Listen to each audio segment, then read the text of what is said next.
ओम श्री परमात्मने नमः। ओम श्री गुरुभ्यो नमः।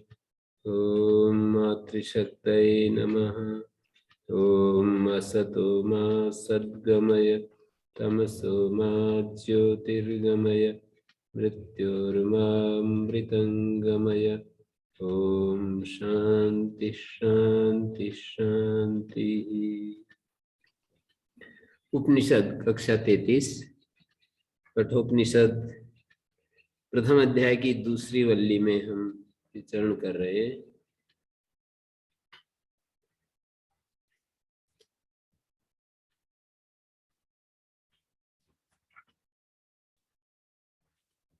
ओम की महिमा की बात चल रही थी और ये 20वें श्लोक में अणोरणीयान महतो महीयान आत्मास्य जंतोर नीतो गुहायाम तमक्रतु पश्यति वीत शोको धातु प्रसादात महिमानमात्मना। कैसे इस आत्मा को कोई जानता है, इसके बारे में किस रूप में आत्मा को कोई जाने, तो इसके लिए कह रहे हैं अणोरणीयान सूक्ष्मात अणीयान। अणु का अर्थ होता है सूक्ष्म, सूक्ष्म से भी सूक्ष्म। छोटे से छोटा कोई दाना होता है उससे भी वो सूक्ष्म है। कोई बीज होता है छोटे से छोटा, उससे भी वो सूक्ष्म है। उपनिषदों में श्यामात एक धान्य का नाम है, उसका नाम लेकर कहते हैं कि श्यामादापि अणीयान, श्यामाक धान से भी ज्यादा सूक्ष्म। महतो महीयान, और महत परिमाण जो ये पृथ्वी आदि हैं, सारा सूर्य आदि जो पिंड हैं, उनसे भी वो महीयान है आत्मा। अणु महत वा यदस्मिन् लोके वस्तु तत्तेनैव आत्मना नित्येन आत्मवत् सद्भवति। अणु हो या महत हो, उसी नित्य आत्मा के कारण से सत्तावान होता है। अणोरणीयान महतो महीयान तदात्मना विनिर्मुक्तम असत संपद्यते। आत्मा से रहित होने पर कितनी भी महिमाशाली चीज हो वो असत हो जाती है। तो असवय आत्माणोरणीयान महतो महीयान सर्व नाम रूप वस्तुपादिकत्व। सभी नाम, सभी रूप, सभी वस्तु ये उपाधियां बन जाती हैं जिसकी। सभी नाम रूप वस्तु उपाधि वाला होने से वो अणु से अणु, महान से महान, अर्थात उसकी व्याप्ति, उसकी उपस्थिति, ऐसी कोई वस्तु, ऐसा कोई पदार्थ, ऐसी कोई जगह नहीं जहां वो व्याप्त न हो। सच आत्मा अस्य जंतु ब्रह्मादि स्तंभ पर्यंत प्राणी जात। जंतु का अर्थ जीव है। ये जो ब्रह्मा से लेकर के सबसे बड़ा जो जीव है वो ब्रह्मा है, और सबसे छोटा स्तंभ ब्रह्मादि स्तंभ पर्यंत से। ब्रह्मा का अर्थ महर्षि दयानंद तो चारों वेदों का जो महान विद्वान है और जिस जो ब्रह्मनिष्ठ है उसको ब्रह्मा कहते हैं। और एक ब्रह्मा का अर्थ करते हैं यहाँ पर आचार्य शंकर हिरण्यगर्भ। ये सारा जितना भी समष्टि के रूप में जो एक तो व्यष्टि होता है, हम एक एक करके हम सब लोग व्यष्टि जीव के रूप में होते हैं, और इनका जो समष्टि रूप है उसको वो भी एक अलग, उसको भी जीव के रूप में देखते हैं, जो अत्यंत उच्च निरंतर तपश्चर्या, साधना और महान कर्म, यज्ञ आदि महान कर्म और उपासना के परिणाम स्वरूप अश्वमेध आदि जो यज्ञ करते हैं और उपासना करते हैं, उनको वो पद प्राप्त होता है। तो ब्रह्मा से लेकर के स्तंभ पर्यंत प्राणी जातस्य गुहायाम हृदय निहितम आत्मभूत है, वो सब का आत्मा बना हुआ है। निहितो गुहायाम, हृदय गुहा में, बुद्धि रूपी गुहा में वो निहित है, आत्मभूत हुआ बैठा है। तम अक्रतु पश्यति वीत शोको, अक्रतु जो है वो उसको वीत शोक होकर के देखता है। जो शोक रहित है वो मोह रहित भी होता है, एक हटने पर दूसरा भी हट ही जाता है। अक्रतु शब्द डाला यहाँ पर। अक्रतु शब्द का अर्थ होता है तम आत्मानम दर्शन श्रवण मनन विज्ञान लिंगम अक्रतु अकाम। अकाम हुआ व्यक्ति, दृष्टादृष्ट बाह्य विषयों पर बुद्धि, दृष्ट और अदृष्ट जितने भी विषय हैं संसार के, उनसे जिसकी बुद्धि उपरत हो गई है, शांत हो गई है, ऐसा व्यक्ति उसको देखता है। तम अक्रतु, तम आत्मानम, जो सबकी हृदय गुहा में निहित है, अणु से अणु है, महान से महान है। अस्य जंतो, आत्मा आत्मभूता, इस जीव का जो आत्मा, अस्य जंतो हो,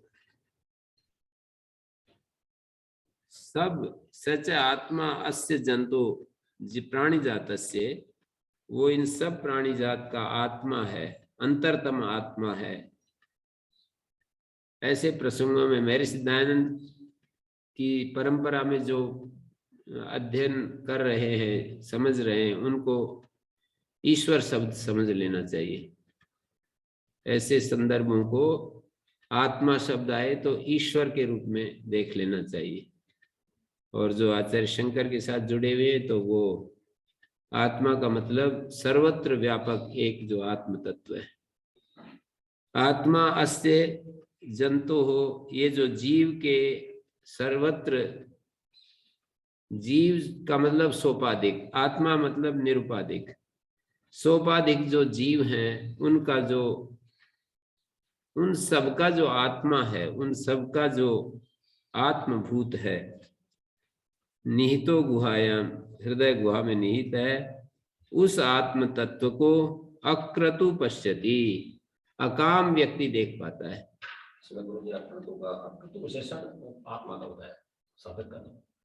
अक्रतु पश्यति साधक का है। अकाम शब्द यहाँ पर, अक्रतु मानी अकाम। सच तम आत्मानम दर्शन श्रवण मनन विज्ञान लिंगम अक्रतु अकाम। अक्रतु शब्द का अर्थ अकामा ऐसा दिया है ना।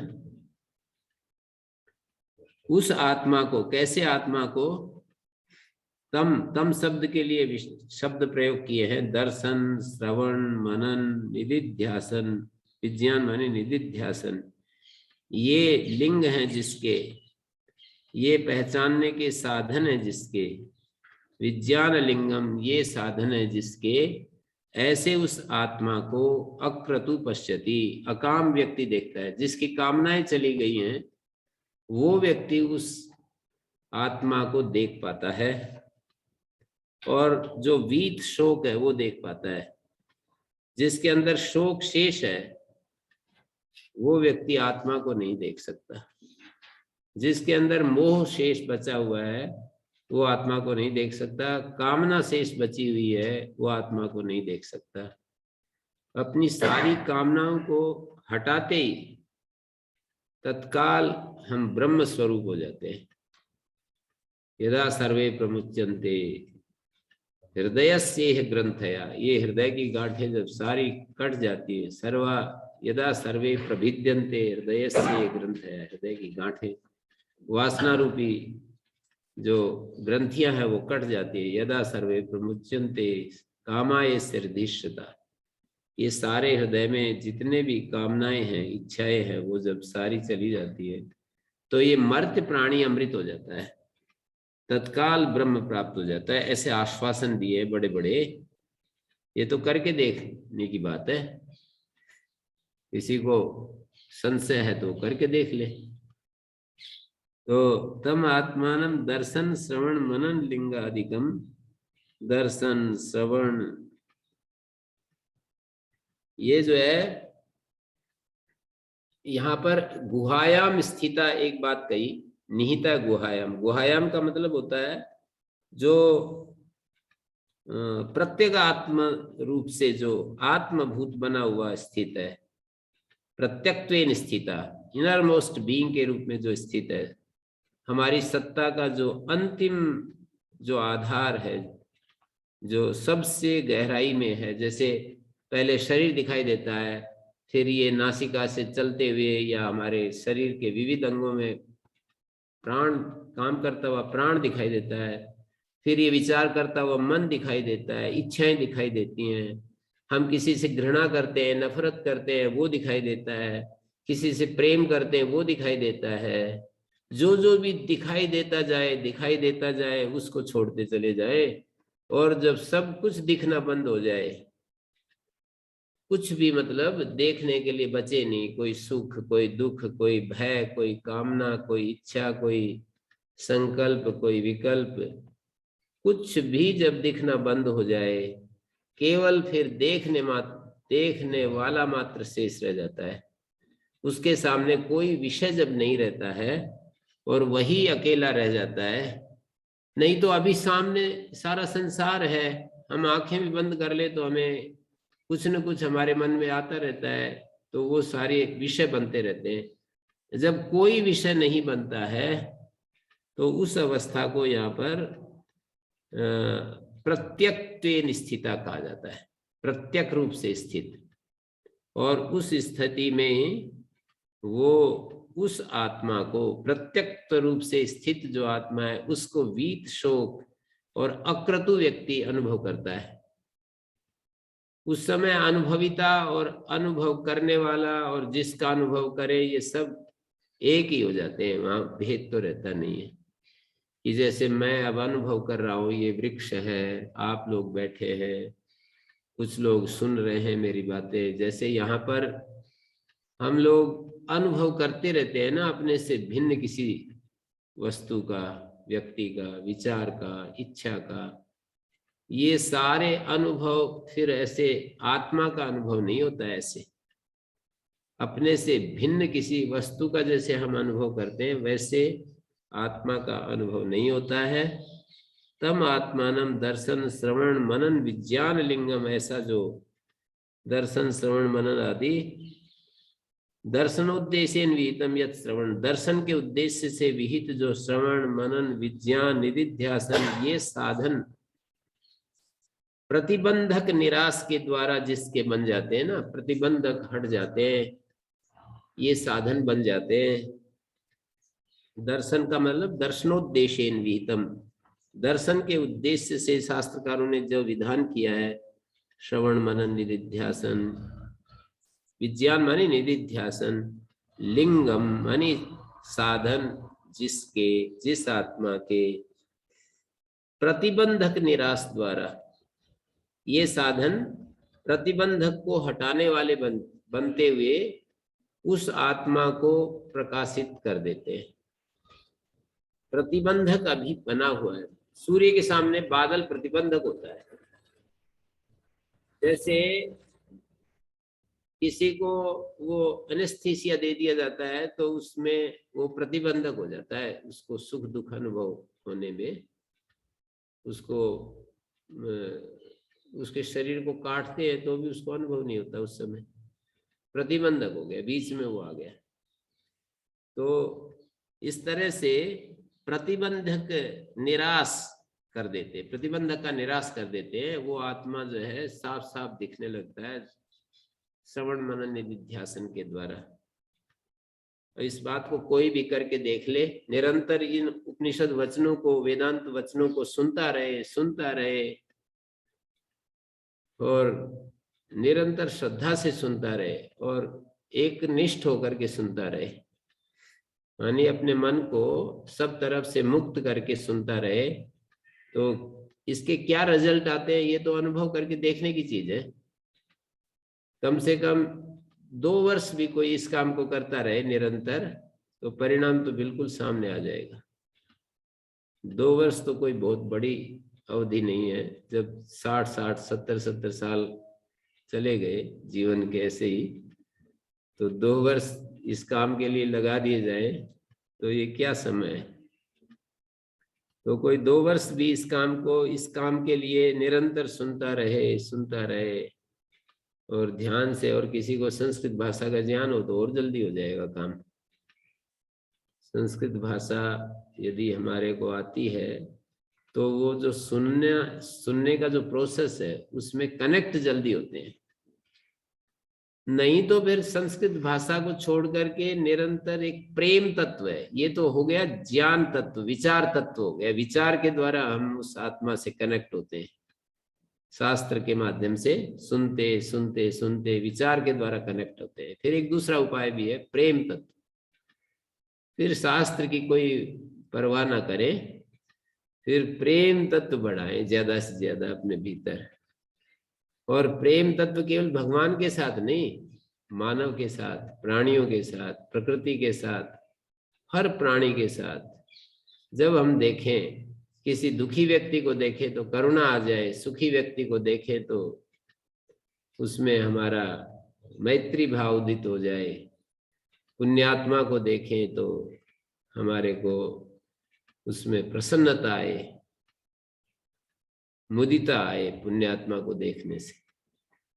तो ये साधन यदि हम करें, और कोई पापात्मा है तो उससे अप्रभावित रहे, समता में रहे। उपेक्षा का मतलब उसके व्यवहार आचरण से प्रभावित न होना, ये उपेक्षा का मतलब है। तो उसके किसी भी व्यवहार से, आचरण से खिन्न न होना, प्रभावित न होना। तो ये भी एक विकल्प है। देखो, अब कोई कहे कि जी हमें तो संस्कृत आती नहीं, सब यही भाषा बोलेंगे कि संस्कृत आती नहीं, तो कितना एक उपाय उनके करने का बता रहे हैं। संस्कृत नहीं आती तो ये करो। अब कहे कि ये भी नहीं होता तो फिर तो कुछ तो करना ही पड़ेगा ना। या तो आप विचार से चलो, उपनिषद वचनों को सुनते रहो, देखो क्या घटित होता है।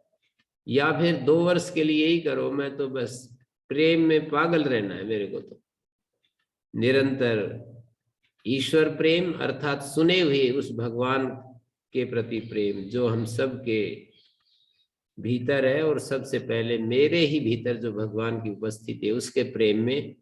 बाहर आंखें खोले तो मानव प्रेम में, प्रकृति प्रेम में, और प्राणियों के प्रेम में, सबके प्रति जो प्रेम है उसमें पागल हो जाए। और 2 वर्ष इस काम को करके देख ले, यदि ये शास्त्र वाला काम शूट नहीं कर रहा, कठिन लग रहा है, तो वो करके देख ले। आप दोनों में से किसी एक साधन को, ये भी नहीं होते तो एक और भी उपाय है, आप निष्काम होकर के कर्म करते रहे बस। इन दोनों से तीसरा उपाय, और एकदम कुछ भी करे उससे कुछ इच्छा ना करे। सावधान रहे इस बात से कि मुझे कुछ चाहिए नहीं। किसी के पास जो सामर्थ्य है उसको बस निष्काम होकर के लगाता रहे। ये तो बहुत छोटे छोटे उपाय हैं। यदि कोई करके देखे तो एक झाड़ू हाथ में ले ले और गांव की गलियों में झाड़ू लगाना शुरू कर दे बस। ये तीसरा काम बता रहा हूँ, झाड़ू लगाना शुरू कर दे, पर इतना ही बस कर ले कि वो बड़ाई करेंगे उसके कुछ दिन में। शुरू में तो उसको ढोंगी बताएंगे, वो कहेंगे कि ये कुछ न कुछ चक्कर है भाई, ये जो झाड़ू लगा रहा है ना, कुछ वोट बाट लेना चाहता है, या कोई कुछ न कुछ सांग दिखाएगा, कुछ न कुछ करेगा भाई, बच के रहना। तो शुरू में तो उसकी निंदा होगी, पर वो लगा ही रहे तो उसकी बड़ाई होने लगेगी, फिर प्रशंसा होने लगेगी। बहुत लोग उस प्रशंसा में राजी ना हो, उसको मतलब अपनी उसको बहुत ज्यादा सावधान रहे, और उस प्रशंसा से अपने आप को बड़ा न बनाए।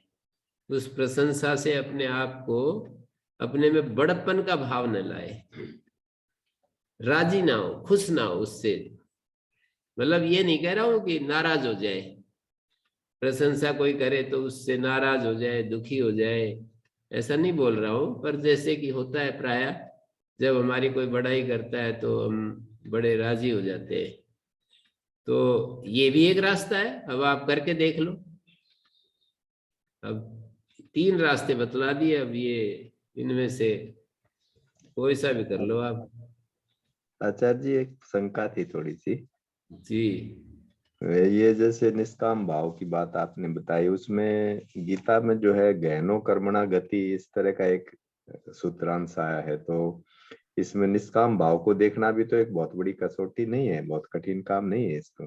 कुछ भी नहीं है, मैंने बताया झाड़ू ले लो और कुछ भी मत इच्छा करो, कुछ भी इच्छा मत करो। और खुरपी ले लो, कस्सी ले लो, और कहीं गड्ढे हो, कहीं रास्ते में इधर उधर कुछ वो हो रहा हो, अस्त व्यस्त हो, उसको उठाते रहो, उसको ठीक कर दो। गांव के हमारे ही चारों तरफ कुछ अव्यवस्थित रहता है, उसको ठीक कर दो। कहीं गंदगी पड़ी है, उसकी सफाई कर दो। शौचालय यदि सामूहिक शौचालय गांव के हैं तो उसको जाकर साफ कर दो।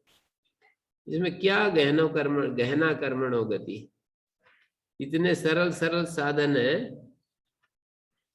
पर इसमें साथ में बस इतना ही करना है कि किसी की निंदा होगी तो उससे भी परेशान ना हो, प्रशंसा हो तो उसको भी पिए नहीं। प्रशंसा को गट गट पी जाता है आदमी, तो उसको ना पिए। बस इतना सावधान रहेंगे तो ये तो बहुत बड़ा परिणाम आएगा। किसी ओम। किसी चीज के, किसी प्रसंग में किसी महान पुरुषों ने, किसी शास्त्रकार ने कुछ कहा है, वो अपनी जगह ठीक है, उस पर हम ऑब्जेक्शन नहीं करेंगे, गहना कर्मणो गति। पर ये जो हम कह रहे हैं वो तो एक अलग एंगल से कह रहे हैं। निष्काम हो जाए, अपने बच्चों को यहीं से शुरू कर दो। आप अपने बच्चों को पढ़ाओ, पर वहां भी आप निष्काम हो जाओ। देखो, संसार बाहर से तो बदलेगा नहीं। हम ये चाहें कि ये हमारे अनुकूल हो जाए, हम जैसे कहें वैसे करें, ना तो बच्चे चलेंगे। हम तो बहुत गहराई से मैंने देखा, एक एक व्यक्ति 20-20 साल तक एक व्यक्ति के पास रहता है, उसमें तनिक सा भी परिवर्तन नहीं होता। वो अपने हिसाब से ही होता होगा कुछ परिवर्तन, ऐसे मतलब उसका परिवर्तन इतना ही है कि वो पापी नहीं होता, वो उसका मतलब वो जो उसका चाल चलन, मतलब वो ड्रग्स नहीं लेता, नशा पता नहीं करता, वो किसी की निंदा चुगली नहीं करता, बस इतना ही है। उसमें चेतना का कोई बहुत विकास नहीं होता है, ऐसा मैं देख रहा हूं। वो तो मनुष्य जब चाहता है तभी ये सब आगे बढ़ते हैं। तो अदृष्ट रूप से कुछ होता है थोड़ा थोड़ा, किसी के सानिध्य से। यदि उसकी इच्छा नहीं है तो बस इतना ही है कि वो नीचे पतित होने से बचा रहता है, बहुत नीचे नहीं जाता। बाकी उसकी आध्यात्मिक बहुत प्रगति हो जाए तो वो ऐसे किसी के साथ में रहने मात्र से नहीं होती है। साथ में तो भगवान भी रह रहा है हमारे, हमारा काम कल्याण हो रहा है।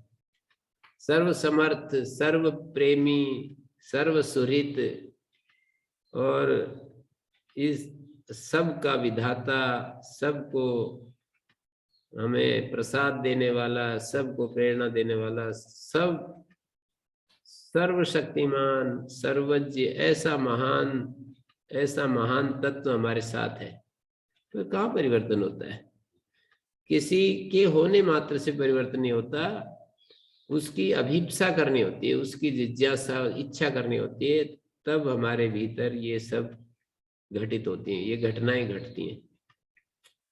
तो साधन करे बिना तो कुछ होता नहीं है, साधन तो करना ही पड़ेगा। तो इसके लिए हमने ये चर्चा की। इसी का मैंने जो इतनी बातें कही ना, धातु प्रसादात महिमानमात्मना, धाता के प्रसाद से, एक तो ये अर्थ होगा, धाता माने परमात्मा, ईश्वर। ईश्वर के प्रसाद से, ईश्वर की कृपा से आत्मा की महिमा को वो देख पाता है। कई सारे अर्थ हैं इस शब्द के। धाता के प्रसाद से आत्मानम महिमान, आत्मना महिमानम पश्यति। दूसरा एक अर्थ किया है भाष्यकार ने, धातु का मतलब है यदा च एवं तदा मनादीनि करणानि धातवा शरीरस्य धारणात् प्रसीदन्ति। धातु प्रसादात माने इंद्रियों के प्रसाद से, जब ऐसा हम करते हैं ना तो हमारी इंद्रियां निर्मल हो जाती हैं, उनमें विकार राग द्वेष मिटने लगता है। धाता के प्रसाद से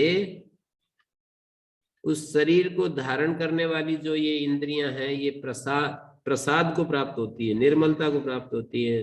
तो एक धातु नाम प्रसादात षष्ठी समास है और बहुवचनांत से विग्रह करेंगे। धाता, बहुत सारे धाता है ना यहाँ पर।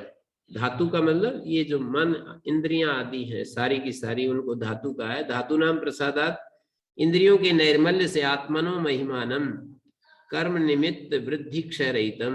आत्मा की जो महिमा जो कर्म के कारण से वृद्धि क्षय रहित है ना, हम तो कर्म के कारण से आत्मा की वृद्धि क्षय।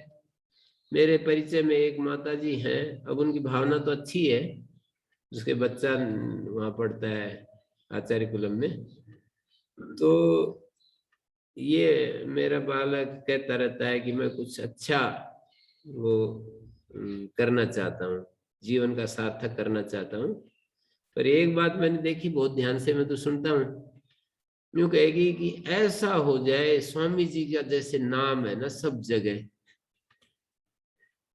तो यही मैं उसको बता नहीं सकता हूँ, अब मैं उसको बताऊंगा तो उसका उल्टा ही अर्थ जाएगा, इसलिए मैं तो बिल्कुल चुप सुनता रहता हूँ। कि स्वामी जी का जैसे नाम है, बिल्कुल सब लोग जानते हैं कितना अच्छा किया है स्वामी जी ने, सब दुनिया में ये इसका नाम हो। ऐसे भाव तो अच्छे ही है कि वो दुनिया में अच्छा चाहती हैं, पर जिस आत्म तत्व की यहाँ पर बात कही जा रही है ना, उससे तो फिर हम हट ही जाते हैं। जैसे ही हमारे मन में कुछ दिखाने का भाव आता है दुनिया में, तो आत्मा की वो जैसा हम संकल्प करते हैं वो तो मिल ही जाता है हमारे। वो माता उच्च संकल्प में है और उसका बच्चा अच्छा भी है, बहुत ही ज्यादा अच्छा है, करोड़ों में से एक जैसा लगता है मेरे को भी। लेकिन प्रकृति के इतने आकर्षण है चारों तरफ, नाम का जो आकर्षण है ये थोड़ा छोटा आकर्षण नहीं होता है, तो कुछ करके दिखाने का जो आकर्षण होता है ये सामान्य आकर्षण नहीं है। दुनिया में मुझे कुछ करके दिखाना है, ये जो बात है ना, ये मतलब ये भी प्रतिबंधक है, इसको बहुत कम लोग समझ पाते हैं। तो करके तो दिखाना ही चाहिए, सब लोग कहेंगे, मेरे को ही वो कहेंगे ये क्या बात कहने लग जाते बीच बीच में ऐसी, करके नहीं दिखाना।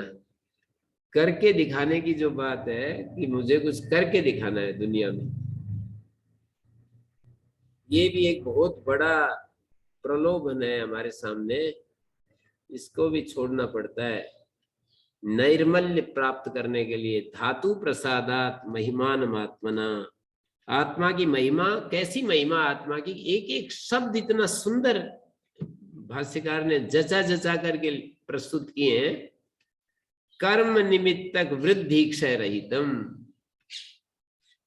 ये आत्मा की महिमा है। कर्म के कारण से वृद्धि न बढ़ता है न घटता है। बार बार आचार्य उस बात को पॉइंट आउट करते रहते हैं कि उत्कर्ष अपकर्ष से रहित जो व्यक्ति अपने को अनुभव करने लगता है कि मैं उत्कर्ष युक्त हूं ना अपकर्ष युक्त हूं। ये बात हमारे स्वामी जी महाराज ने भी मेरे को कई बार सुनाई थी। नूरगढ़ वाले स्वामी जी महाराज जीवन के समाधान पुस्तक में जिनका वर्णन किया है कि एक डॉक्टर रामजस होते थे रेवाड़ी में, तो वो स्वामी जी के भक्त थे। उनके पास कोई सन्यासी घूमता हुआ, 90 साल के सन्यासी, उनका सब कुछ श्वेत हो रहा है, केश भी सफेद हो रहे हैं, दाढ़ी भौएं सब कुछ। और एक स्वामी राम तीर्थ के अपने को शिष्य बताते थे, अद्वैत वेदांत के बहुत ही जो है ना बहुत ज्यादा उसको महत्व दे रहे थे। तो डॉक्टर रामजस के साथ चर्चा हो रही सायंकाल के समय, तो उनके मुख से ये निकल गया कि अब आप नूरगढ़ आश्रम में हो तो आपके आनंद का ठिकाना ना हो। तो वो भी तरंगित हो गए और उन्होंने कहा कि चलो चलते हैं अभी। तो रात को पहुंचे लगभग 10 बजे स्वामी जी की कुटिया पर। तो कुटिया जैसे ही खटखटाई, स्वामी जी बाहर आए। डॉक्टर रामजस जी, तो स्वामी जी महाराज की बहुत बड़ाई की थी कि बड़े नम्र हैं, बड़े एकदम धरती के साथ सटे हुए, बिल्कुल ऐसे। तो वो कहने लगे जैसे ही मिले, स्वामी जी महाराज आज एक भारत के महान संत आपके द्वार पर आए। तो स्वामी जी भी फिर इसी ट्यून में बोले कि हाँ, मैं भी तो भारत का एक महान संत हूँ, और भारत का नहीं, इस पूरे अस्तित्व का जो उच्च से उच्च शिखर हो सकता है वो मेरा स्वरूप है। और तीसरी बात कही, जो निम्न से निम्न, जो छोटे से छोटा जीव जिसको कहते हो, उससे उससे ऊपर भी नहीं हूं मैं। तो ये तीसरा वाक्य सुन करके और वो चरणों में गिर पड़े और कहने लगे ये स्थिति आपको कैसे प्राप्त हुई। तो उन्होंने, स्वामी जी महाराज ने अपने अंदाज में कहा कि भाई मेरे को तो पता नहीं, मैं तो किसी की पकड़ में आ गया। तो इस तरह से यहां पर भी इसी तरह की तो बात कह रखी है।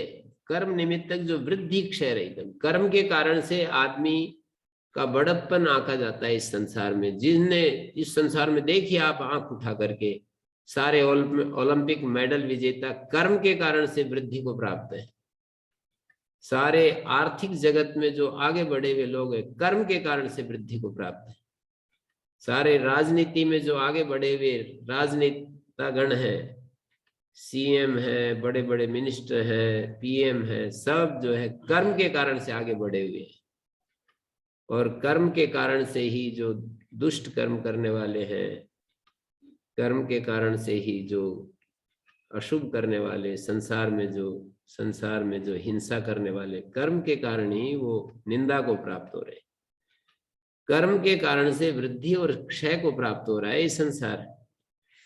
पर आत्मा तो कर्म के कारण से वृद्धि और क्षय से रहित है। ऐसे उस आत्मा को, आत्मा की महिमा को देखता है। पश्यति अयम अहम अस्मि, ये मेरा स्वरूप है, साक्षात देखता है। विजानाति ततो वीत शोको भवति, और शोक रहित हो जाता है। उसके अंदर तरति शोकम आत्मविद, आत्मविद शोक से पार चला जाता है। ये जो मन में बेचैनी होती है, इरिटेशन होता है, अरति होती है, अच्छा नहीं लगता, ये कहते हैं आदमी सब कुछ ठीक ठाक हो रहा है पर अंदर से कुछ अच्छा नहीं लग रहा, तो इसी को शोक कहते हैं। शोक के दो अर्थ हैं। एक तो शोक का मतलब किसी प्रिय व्यक्ति के वियोग से जो हमें परेशानी होती है, जिसको हम प्रिय समझते हैं वो बिछुड़ जाता है, उससे जो कष्ट होता है, वो एक तो शोक है। और एक शोक यही है बेचैनी, जैसे कि किसी ड्रग्स लेने वाले को, किसी कामना से आहत व्यक्ति को जैसे छटपटाता रहता है ना, मछली जैसे पानी से बाहर होते ही छटपटाने लगती है, ऐसे छटपटाता, कभी इधर देखता है, कभी उधर जाता है, कभी उधर घुसता है, उस स्थिति का नाम शोक है। तो ऐसे आत्मा की महिमा को देखकर कहीं प्रतिस्पर्धा उसको तंग करती है, आगे बढ़े हुए लोग उसको कचोटते रहते हैं, कहीं वो मतलब कोई एक इच्छा करता है वो पूरी नहीं कर पाता है, अपनी की हुई इच्छाओं को तोड़ता रहता है, अपनी नियमों को तोड़ता रहता है, और उसको परेशानियां होती रहती हैं बहुत ज्यादा। हम जो सोचते हैं वो यदि हम नहीं कर पाते, बड़ी परेशानी होती। मैंने कल एक सज्जन मिले, मैं सामान्य व्यक्ति उसको देख रहा हूँ, सारे संसार के मतलब साधारण रूप से उसमें, मतलब दूर का है वो, कहीं दूर का है, बिहार की तरफ का। तो वो साधारण आदमी है, लेकिन वो जो वो सोच रहा है वो कर रहा है, बस इतनी सी बात है। तो बहुत ही ज्यादा बोले भाई इतने आनंद में हूं, बस इतना आनंद आ रहा है कि बस मैं उसको बता नहीं सकता हूँ, उसका वर्णन नहीं कर सकता हूँ, कितना बड़े आनंद में। बहुत सारे बच्चों का कितना मुश्किल से पालन पोषण, मतलब उसकी इच्छा है कि सारे बच्चे मेरे गुरुकुल में पढ़े, तो वो गुरुकुल में पढ़ा रहा है बच्चों को। तो बस इसमें उसको जो सोचा वो कर रहा है, तो उसको आनंद आ रहा है। तो आदमी को आनंद तो इतने में ही आ जाता है, इसमें कोई बहुत ज्यादा कुछ करने की जरूरत नहीं, जो सोचे वो कर ले, ईमानदारी से उसको करता रहे, तो आनंद तो इसमें ही बढ़ जाता है उसका। तो यहाँ पर जिस गुरु जी करने में आनंद आ रहा है या वैसा ही हो रहा है इसलिए आनंद आ रहा है जैसा वो चाह रहे हैं? नहीं, वो प्रयास तो कर रहा है ना, वो 6-7 बच्चियां हैं उसके पास, और वो सबको सब गुरुकुल में भेज रखा है। एक बच्ची है, उसको भी गुरुकुल में भेजने की तैयारी है। मतलब वो उनकी फिर शादियों में कुछ खर्चा नहीं करना पड़ता, अच्छे लड़के मिलते हैं।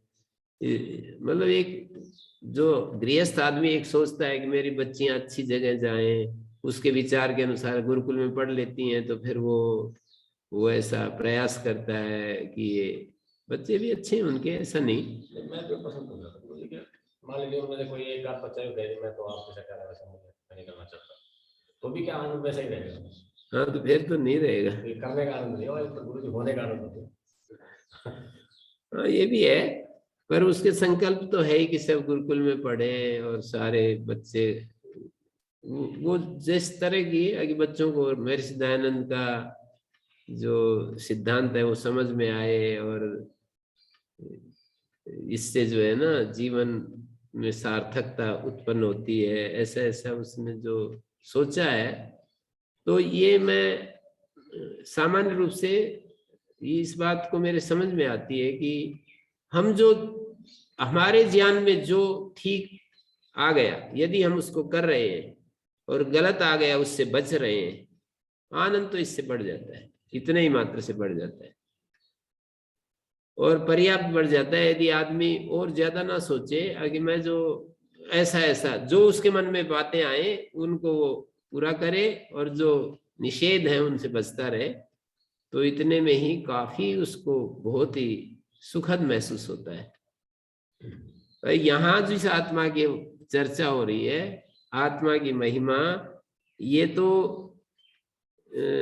कर्म निमित्तक वृद्धि क्षय रहित जो आत्मा की महिमा है, उसको अपने स्वरूप को अनुभव करने लगता है, शोक रहित हो जाता है, बीत शोक हो जाता है, शांत हो जाता है, बिल्कुल एकदम स्थिर हो जाता है, प्रशांत आत्मा हो जाता है, प्रशांत वाहिता आ जाती है।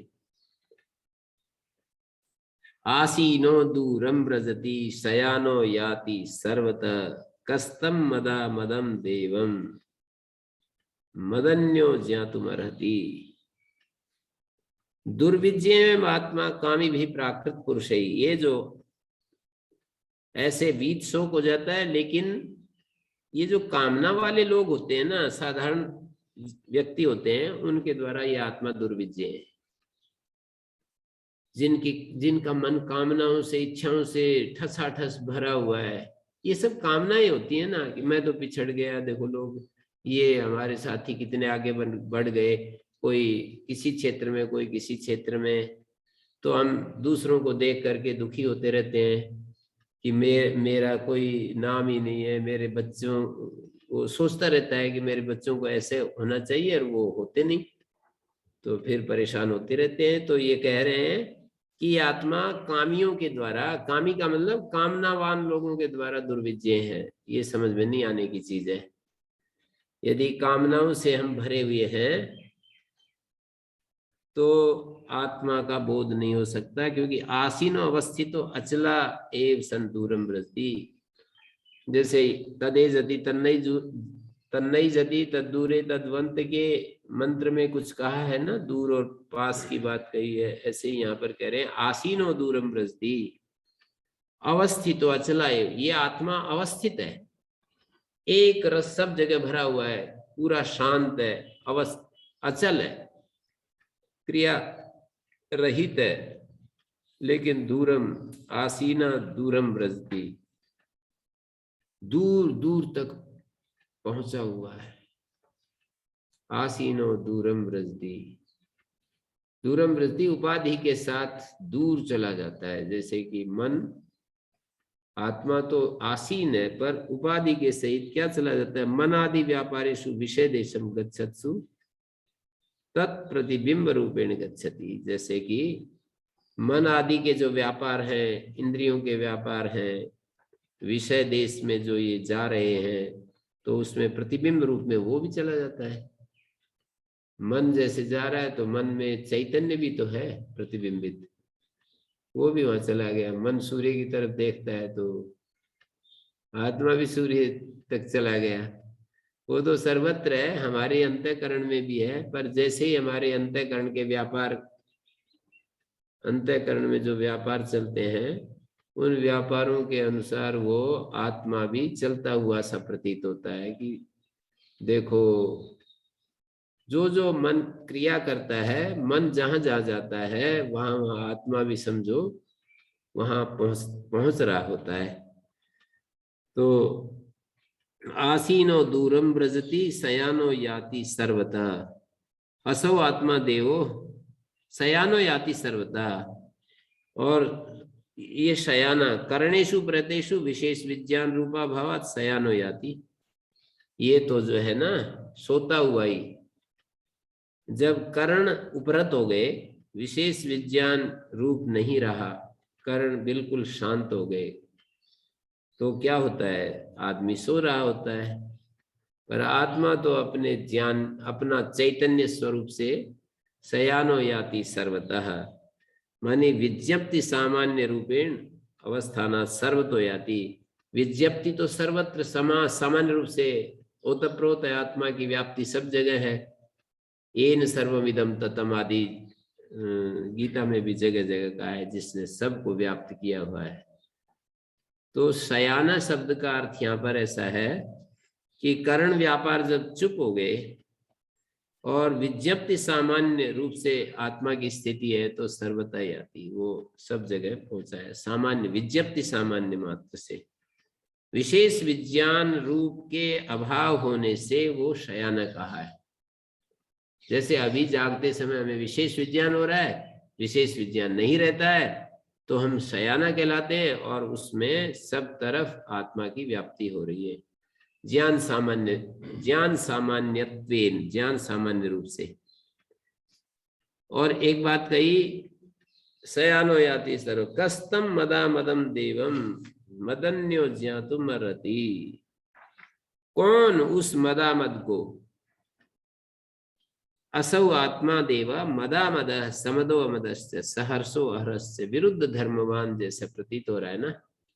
कभी वो आत्मा समद दिखाई देता है, कभी अमद दिखाई देता है। व्यवहार काल में समद भी अमद भी, सहर्ष और अहर्ष।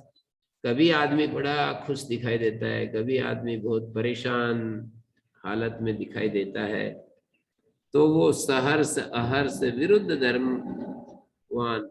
अतो अशक्यत्वात् ज्ञातुम, इसलिए जानना पड़ा आत्मा का क्या असली स्वरूप है, कैसे उसको समझें। कस्तम मदामदम, मद और अमद, सहर्ष और अहर्ष, दोनों विरुद्ध चीजों का ये समुच्चय जैसा आत्मा। तो इस ऐसे आत्मा को, ऐसे देव को मेरे सिवाय कौन जान सकता है, ऐसे आचार्य कह रहे हैं, समझा रहे हैं उसको। कैसे बताऊं उसको। कस्तम मदामदम देवम अस्मद आदेर सूक्ष्म बुद्धि पंडित कस्यचित् सुविज्ञेयोऽयम् आत्मा। हमारे जैसे जो सूक्ष्म बुद्धि है ना, उन्हीं का ये आत्मा अनुभव में आता है। अस्मद आदेर सूक्ष्म बुद्धि पंडित, सूक्ष्म बुद्धि जो पंडित होते हैं, किसी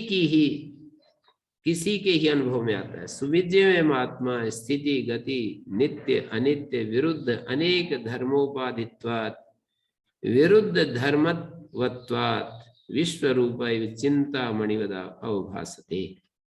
वो आत्मा स्थिति और गति, नित्य और अनित्य, इन विरुद्ध अनेक धर्म, ये जो अनेक धर्म है, इन यही उपाधि बनी हुई है जिसके, अनेक विरुद्ध धर्म रूप उपाधि वाला। उपादित्वात्, विरुद्ध धर्मवत्वात्, विरुद्ध धर्म वाला होने से, विश्व रूपा इव, जैसे कोई चिंतामणि हो और वो अनेक अनेक रूपों को धारण कर ले, इस तरह से वो आत्मा अवभाषित होता है। मतलब जो जब अतिशय ये मतलब आचार्य अपने लिए कह रहे हैं या साधक के लिए कह रहे हैं, जो ऐसा साधक है? नहीं, अपने लिए बता रहे हैं, साधक के लिए नहीं, अपने लिए कह रहे हैं। कस्तम मदा मदम देयम, मतलब उसकी दुर्विजयता को प्रस्तुत करना चाह रहे हैं कि हमारे जैसे सूक्ष्म इस रास्ते पर जो चले हैं, सूक्ष्म बुद्धि जिन्होंने अर्जित की है, इस रास्ते पर, इस मार्ग पर चले हैं, ऐसे पंडित लोग ही इस आत्मा को जान सकते हैं। नहीं तो इस इतने विरुद्ध धर्मों से युक्त इस आत्मा की स्थिति रहती है ना। एक एक व्यक्ति को देखो कैसे कितना परेशान है, कोई व्यक्ति कितना चिंताग्रस्त है, कोई व्यक्ति इतना ईर्ष्यालु है, कोई इतना द्वेष से भरा हुआ है, दूसरों की उन्नति की चर्चा होते ही अपने को छोड़कर, देखो एक बार ऐसे देखा करो ध्यान से, शरीर मत हुआ करो, बस देखा करो एक एक व्यक्ति को, उसके अपने व्यक्तियों को या अपनी संस्था, अपने व्यक्तियों को छोड़ करके यदि उसके सामने किसी की महिमा गाई जाती है तो कितना परेशान होता है, अंदर से छटपटाने लगता है, उस विषय को जल्दी से जल्दी बंद करना चाहता है, सहन नहीं होता है। एक मानिए एक मिनट भी दूसरे की महिमा सुनना मुश्किल हो जाता है। और जिन लोगों ने उसको कष्ट दे दिया उसकी तो खैर ये तो एक स्वाभाविक है, कोई भी नहीं सुनना चाहता, पर ऐसे भी सामान्य रूप से माने एक स्पर्धा बनी हुई है संसार में बहुत ही। तो ये सब आत्मा की उपस्थिति में ये सब हो रहा है। आत्मा की उपस्थिति में स्पर्धा, होड़ लगी हुई है, आत्मा की उपस्थिति में इतना हिंसा, ये सब कुछ हिंसामय हो रहा है, कितना कितना अनिष्ट अनाचार हो रहे हैं, कितना कितने अच्छी चीजें भी घटित हो रही हैं, कितना सहयोग हो रहा है। ये विरुद्ध तो है सारा। एक तरफ लोग कितना दानशील हैं, एक किसी घटना में सब के सब इकट्ठे हो जाते हैं, सहयोग करना चाहते हैं, करोड़ों करोड़ों रुपए। आजकल तो एक कोई आपदा आती है कहीं पर और सब सहयोग करने के लिए तैयार हो जाते हैं। तो ये भी कितनी अच्छी बात है। और दूसरी तरफ कितना युद्ध हो रहे हैं, एक दूसरे को मार काट हो रही है, एक दूसरे को देख नहीं सकते हैं, वो भी हो रहा है। तो ऐसे इस विरुद्ध धर्म वाले आत्मा को कौन जान पाएगा? अस्मदादेरे सुविज्ञेयम आत्मा स्थिति गति, कहीं तो इसमें गति है, कहीं स्थिति है, कहीं नित्य है, अनित्य है, मतलब चीजें जा रही हैं, हाथ से गुजर रही हैं। तो ये विरुद्ध धर्मों से युक्त ये आत्मा विश्व रूप है, चिंतामणि बदा भासते, चिंतामणि की तरह प्रकाशित होता है ये। और जैसे कोई एक विश्व रूप होता है, मणि होती है नाना रूप, वो अलग अलग रूपों में प्रतीत होती रहती है। कोई विश्व अलग अलग रूपों वाली, तो वो बहुत सारे रूपों को प्रकाशित करती है। तो ऐसे ही नानाविध उपाधि सन्निधि में नाना रूप प्रतीत होता है। न स्वतो नाना रूपता, उसमें स्वतः नाना रूपता नहीं। तो जैसे चिंतामणि हो, यदि चिंतते तत्त चिंत्योपाधि अवभासते, जो चिंता आई वही हमारे मन की स्थिति हो जाती है। चिंतामणि किसी के पास हो तो हमारा मन वैसा ही हो जाता है जैसा, वैसे तो मन चिंतामणि ही है, जिसमें जो सोचे वही रंग में रंग जाता है। तो ये इस तरह से आत्मा की स्थिति भी उससे भिन्न नहीं रहती है। कर्णा नाम उपसमाशयनम, कर्ण जनित से एक देश विज्ञान से उपसमाशयन से भवति। यहाँ पर कहा कस्तम मदा मदम देवम मदन्यो ज्ञातुमर्हति, कर्णों की जो शांति है शयन कहलाता है। कर्ण जब चुप हो जाते हैं, कर्ण जनित से एक देश विज्ञान से, कर्ण जनित जो एक देश विज्ञान है, हमारे जो इंद्रियां हैं उनमें जो एक देश, उनमें जो एक एक जो विज्ञान उत्पन्न होता है, माने मनुष्यो हम इदम पश्यामि, ये सब परिच्छिन्न विज्ञान हमारे अंदर पैदा होते हैं। मैं मनुष्य हूँ, मैं देख रहा हूँ, मैं सुन रहा हूँ, मैं जान रहा हूँ। जब हम सुन रहे हैं तो हम जान नहीं रहे होते हैं, जब हम देख रहे होते हैं तो हम छू नहीं रहे होते हैं। तो कर्णों का जो उपसम है, ये कहना चाह रहे हैं, एक देश विज्ञानेन आत्मनो न स्वतो विरुद्ध धर्मत्व, उपाधि के कारण विरुद्ध धर्मत्व है। और मैं मनुष्य हूँ, मैं देखना हूँ, मेरा सुनना, मेरा चखना इत्यादि जो है, एक देश विज्ञान से उपसमा शयन से भवति, वो जैसे ही हम निद्रा में होते हैं तो ये भी समाप्त हो जाता है, ये भी शांत हो जाता है। जो इस समय एक एक ज्ञान होता है हमारे को, शयान अवस्था में तो वो भी चला जाता है। एक देश विज्ञान उपसम होती यदा च एवं केवल सामान्य विज्ञानत्वात्, सामान्य विज्ञान वाला होने से, याति जैसे कि गमन कर रहा है, ऐसा कहा गया। विशेष विज्ञानस्था स्वेन रूपेण स्थिता एव, याति यदा विशेष विज्ञानस्था स्वेन रूपेण स्थिता एव सन मन आदि गतिषु तद उपाधिकत्वा दूरम व्रजति।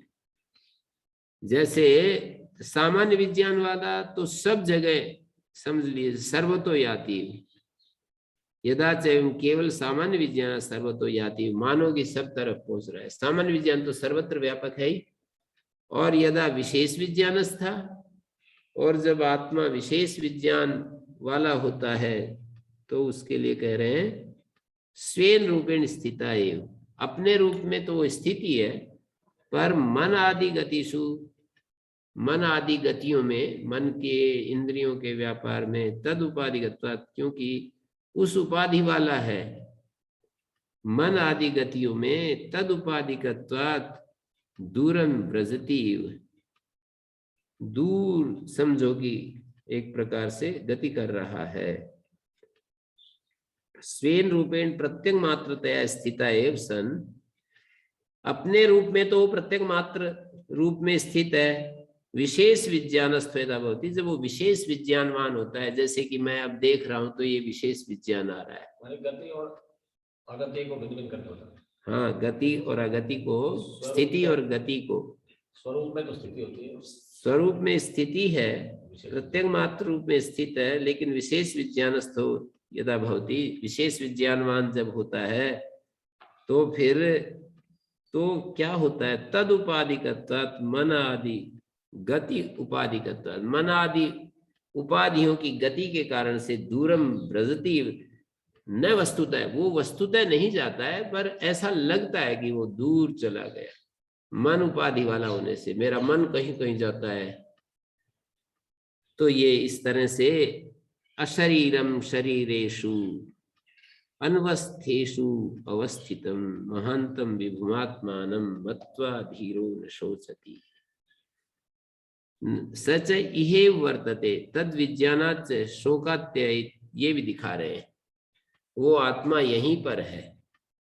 इहे वर्तते तद विज्ञानात् शोकात्य, और उसके विज्ञान से शोक का अत्य होता है, शोक चला जाता है। शोकात्य इत्य भी ये श्रुति दिखा रही है।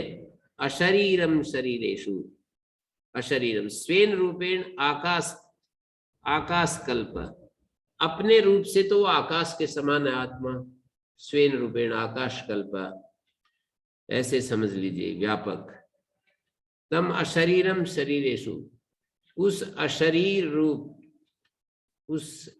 रूप आत्मा को शरीरेषु, देव पितृ मनुष्य आदि जो तिर्यंग, ये अलग अलग शरीरों में, देव शरीर, पितृ शरीर, मनुष्य शरीर, अलग अलग, पितृ माने ये जो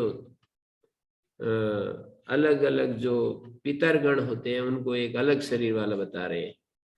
देव पितृ मनुष्य आदि शरीरेषु अनवस्थेषु माने अवस्थिति रहितेषु अनित्येषु, ये जो अनवस्थित का मतलब अनित्य शरीरों में, सारे शरीर अनित्य हैं, इसमें क्या कहने की बात है ना। अनित्येषु अवस्थितम नित्यम अविकृतम, इन शरीरों में जो नित्य अवस्थित है, अविकृत है, जिसमें कोई विकार नहीं होता है।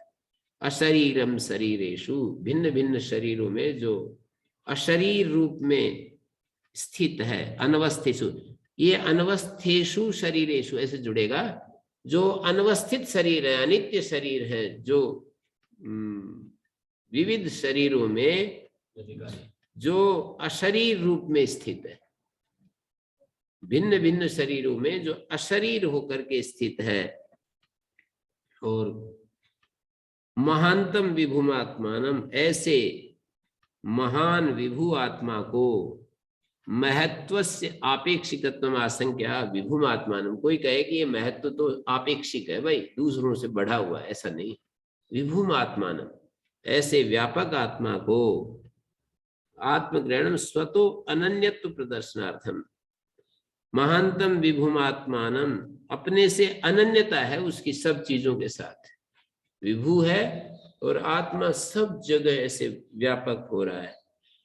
तो आत्मग्रहणम स्वतो अनन्यत्व प्रदर्शनार्थम आत्म शब्द प्रत्येगात्म विषय मुख्य तम ईदृशम आत्मानम मत्वा, आत्म शब्द जो है प्रत्येगात्म विषय है, और वो ऐसे आत्मा को जानकर अयम अहम, ये मैं हूं, ऐसे धीर व्यक्ति, धीमान व्यक्ति, ध्यानवान व्यक्ति न सोचती नहीं एवं विधस्य आत्मविदा शोकोत्पत्ति, ऐसे आत्मज्ञानी को शोक हो नहीं सकता है, ऐसे आत्मज्ञानी का शोक संभव नहीं, शोक उत्पन्न हो नहीं सकता है। मत्वा धीरो महानतम विभुमात्मानम, ऐसे उस आत्मा को जो विभु है सर्वत्र, स्वरूप में तो विभु है पर वो दिखाई देता है किसी किसी परिच्छिन्न अवस्था में, तो उसको कहा विभुम व्यापिनम आत्मानम, और स्वतः अनन्यत्व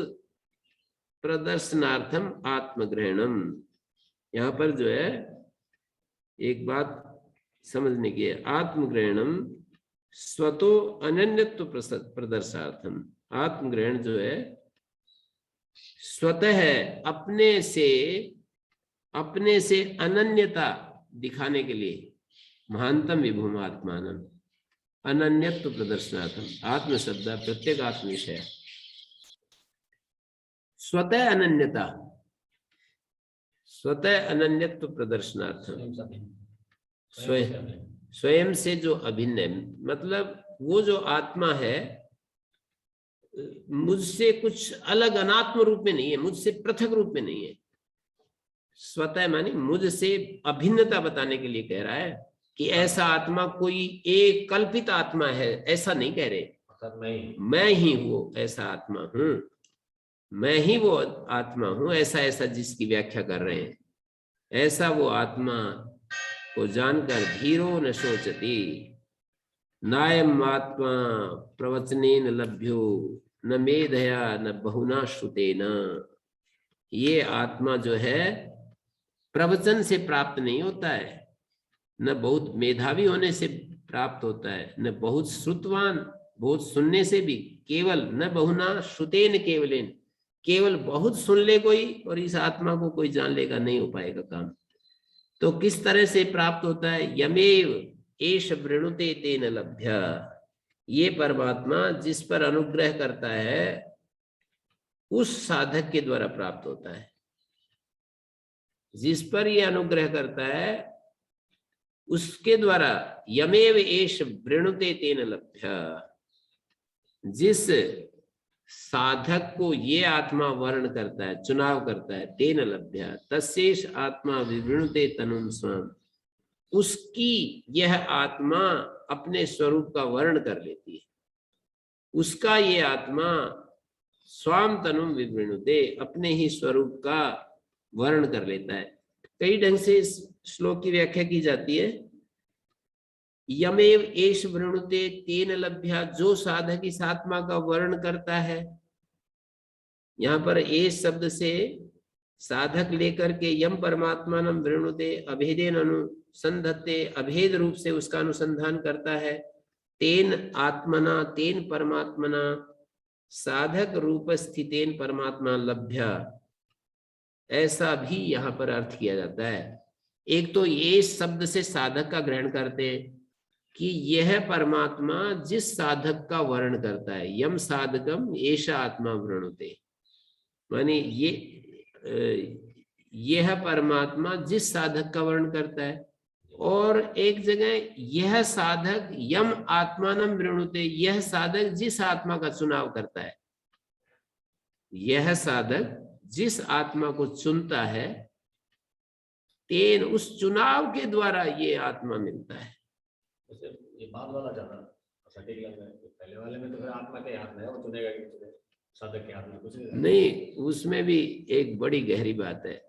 आत्मा चुनता है हमें, एक तो क्या किसी के सर पर ताज रख देता है, तो ये आगे कहा है नावीर तो दुष्चरिता, जब तक दुष्चरित से शांत नहीं हुआ कोई, जब तक उसका मन समाहित नहीं हुआ है, जो अशांति मिटी नहीं है, उसका मन अशांति से मुक्त नहीं हुआ है, प्रज्ञानेनम आपनुयात्, प्रज्ञान के द्वारा इस आत्मा को नहीं प्राप्त कर सकता है।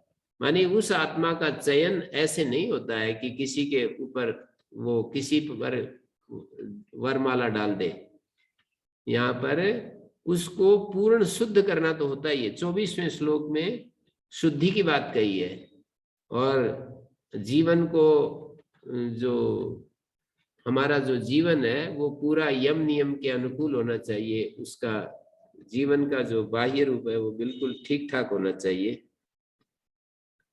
पात्रता तो हमें बनानी पड़ेगी, पात्रता तो बनानी पड़ेगी हमको, और जब पात्र होते हैं तो वो चयन कर लेता है, पात्रता में संपादन करनी पड़ेगी। तो यहाँ पर नावीर तो दुष्चरितात, माने ये मैं पढ़ रहा था, यमेव एष वृणुते तेन लभ्य, माने एक अर्थ ये है केन लभ्य इति उच्यते, यमेव स्वात्मानम एव साधको वृणुते प्रार्थयते, तेनेव आत्मना वरित्रा स्वयमेव आत्मा लभ्यो ज्यायते। साधक जिस आत्मा का वर्ण कर लेता है, यमेव एष वृणुते, यह साधक जिस आत्मा का चुनाव कर लेता है, उस वर्ण के द्वारा, उस चुनाव के द्वारा, वर्ण करने वाले के उस चुनाव के द्वारा, तेनेव आत्मना वरित्रा स्वयं आत्मा लभ्यते ज्यायते, तेन लभ्य तस्य एष आत्मा निष्कामस्य आत्मानमेव प्रार्थयते। निष्काम जो है, निष्कामः निष्कामस्य आत्मानं प्रार्थये आत्मना एव आत्मना लभ्यते, अपने ही द्वारा अपना स्वरूप प्राप्त किया जाता है। कैसे प्राप्त होता है? तस्य आत्मकामस्य एष आत्मा, आत्मा की, तस्य का मतलब है उस आत्मा की कामना वाला जो साधक होता है, आत्मकामस्य एष आत्मा विवृणुते प्रकाशयति पारमार्थिकीं तनुं स्वाम, उस आत्मकामस्य एष आत्मा, आत्मा की कामना वाला जो साधक है, उसका जो ये तस्य एष आत्मा, ये जो आत्मा है, अपने पारमार्थिक तनु को प्रकाशित कर देता है, अपने स्वरूप को प्रकाशित कर देता है इसके सामने। तनुम स्वाम विवृणुते उद्घाटयति स्वकीयम स्वयाथात्म्यम, अपने याथात्म स्वरूप को उद्घाटित कर देता है। तस्य कृते आत्मा तनुम स्वाम विवृणुते, ये भी ठीक है। तस्य शब्द के बाद में कृते का अध्याय कर ले, उसके लिए, उस साधक के लिए ये आत्मा अपने स्वरूप को उद्घाटित कर देता है, पारमार्थिक स्वरूप को, तनुम स्वाम पारमार्थिक स्वरूप को उद्घाटित कर देता है। या तस्य निष्कामस्य आत्मानमेव, निष्कामः क्या है ये पंक्ति? निष्कामस्य आत्मानं एव प्रार्थयते, आत्मानमेव आत्मा लभ्यते, आत्मना एव आत्मा लभ्यते, अपने ही द्वारा आत्मा प्राप्त। निष्कामस्य पदार्थ मुक्ता तेन लभ्य, ये जो है निष्काम जो व्यक्ति होता है, जिसकी कामना नहीं होती है, वो निष्कामस्य षष्ठी विभक्ति, निष्कामस्य आत्मानमेव प्रार्थयते, निष्काम व्यक्ति केवल आत्मा की ही प्रार्थना करता है, आत्मना एव आत्मा लभ्यते। हिंदी ऐसे की तात्पर्य केवल आत्मलाभ के लिए ही प्रार्थना करने वाले निष्काम पुरुष को आत्मा के द्वारा ही आत्मा की उपलब्धि होती है। हाँ, निष्कामस्य साधकस्य आत्मना एव आत्मा लभ्यते, क्योंकि वो आत्मा की प्रार्थना कर रहा है निष्काम साधक, तो इसलिए अपने ही द्वारा आत्मना एव आत्मा लभ्यते। कैसे प्राप्त होता है? तस्य आत्मकामस्य एष आत्मा, आत्म कामना वाले का ये आत्मा वो अधिकारी हो जाता है और परम तत्व ईश्वरानुग्रहात् प्रकाशते, वो परम तत्व ईश्वर के अनुग्रह से प्रकाशित होता है। तो आज हम यहीं पर विराम देते हैं। किसी का कोई प्रश्न है तो एक आधा हम पूछ सकते हैं। नमस्ते स्वामी जी। हाँ जी। ये था कि मन और आत्मा से संबंधित है जो आपने आज बताया है। तो जैसे कोई व्यक्ति या हम कहें कि बहुत सी चीजें मन में सोचते रहते हैं, कोई व्यक्ति किसी बीमारी के बारे में चिंतन करता है और मन में बार बार, तो बाद में उसको बीमारी हो जाती है, उसके अंदर वैसे सिम्टम्स आते हैं, इसको साइकोसोमेटिक डिसऑर्डर या जो भी कहते हैं। तो ये आत्मा जो है यहाँ पर, क्या उस मन के द्वारा जो संस्कार उसके अंदर स्टोर हो गए, संग्रहित हो गए, उन पे वो क्रिया करते हुए वैसे ही चीजें प्रकट कर देता है शरीर में? ऐसा होता है क्या दर्शन के हिसाब से? नहीं, आत्मा तो एक शांत स्वरूप है। क्रिया मात्र जितनी भी हैं वो हमारे मन बुद्धि में घटित होती हैं। आत्मा उनका प्रकाशक होता है। जिस तरह के हमारे संस्कार होते हैं, जिस तरह के हमारे कर्म होते हैं, यथा कर्म यथा श्रुतम, जैसा ज्ञान होता है, जैसे संस्कार होते हैं, बुद्धि के द्वारा ये सब चलता है और आत्मा के होने से ये सब प्रकाशित होते रहते हैं। आत्मा में कोई क्रिया नहीं है। आत्मा एक शांत स्वरूप निष्क्रिय तत्व है, उसमें वो व्यापक तत्व है। उसकी उपस्थिति से क्रियाएं किसी अन्य में घटित होती हैं। तो यहाँ कल एक पर बात कही थी कि जिसके होने से सारी क्रियाएं घटित हो रही हैं, उन क्रियाओं को यदि हम स्टॉप कर देते हैं तो वो तत्व स्वतः प्रकाशित हो जाता है। पर ये क्रियाएं जो होती हैं, जैसे हमारे मन में कोई संकल्प आता है, विकल्प आता है, निश्चय होते हैं, मुझे आगे बढ़ना है, तात्विक दृष्टि से आत्मा में नहीं है, ये सारा मन बुद्धि में है। लेकिन आप नैयायिकों की दृष्टि देखेंगे तो वहां पर चूंकि स्थूल रूप को हमारे सामने प्रस्तुत कर रहे हैं, मोटा मोटा समझाना चाहते हैं, तो उनकी भाषा में ये कह दिया जाता है कि आत्मा ही सोचता है, आत्मा ही इच्छा करता है, आत्मा ही गति करता है, आत्मा ही ऊपर जाने का निश्चय करता है, निर्णय लेता है, आत्मा में इच्छा द्वेष प्रयत्न सुख दुख ज्ञान आदि होते हैं। ये सब कह दिया जाता है। प्रतीति के आधार पर आत्मा में ही ये सब कुछ हो रहा है, ऐसा कह दिया जाता है, क्योंकि चेतन तत्व में ही ये सब चीजें घटित हो सकती है, इसलिए कह दिया जाता है। वास्तव में स्थिति ऐसी है कि आत्मा की उपस्थिति में सब कुछ चेतनवत हो जाता है। मन बुद्धि इंद्रियां चेतन जैसी हो जाती हैं और चेतन जैसी होकर उनमें ये सब कुछ घटित होता रहता है। आत्मा उनका प्रकाशक बना रहता है। ये है तात्विक दृष्टि। एक व्यवहारिक दृष्टि है। व्यवहारिक दृष्टि का मतलब यही होता है कि जो प्रतीति हो रही है वो क्या है, उसको देखना है। यही व्यवहारिक दृष्टि है। स्वामी जी ये सोच रहा है जी, का विचार रख रहा है। थोड़ा जोर से बोलो और आवाज साफ नहीं आ रही। कोई व्यक्ति किसी बीमारी का चिंतन करता है, उसके अंदर उस बीमारी के लक्षण प्रकट होने लग जाते हैं, तो ये मन कर रहा है या उसमें आत्मा का कुछ सहयोग है?